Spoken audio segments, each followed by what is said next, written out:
streetnews.it, siamo qui con Carmine Luongo, il nostro rapper, anche lui questa sera per la Fondazione Mario Lenci.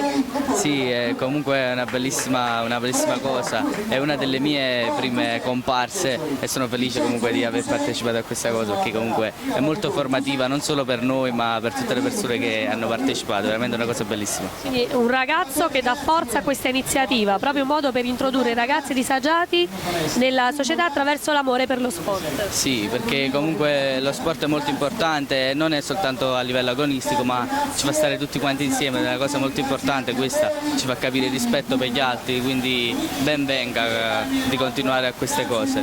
Perfetto, quindi facciamo un saluto a tutti i lettori di Street News. Arrivederci a tutti, è stato un piacere. Grazie. Ciao.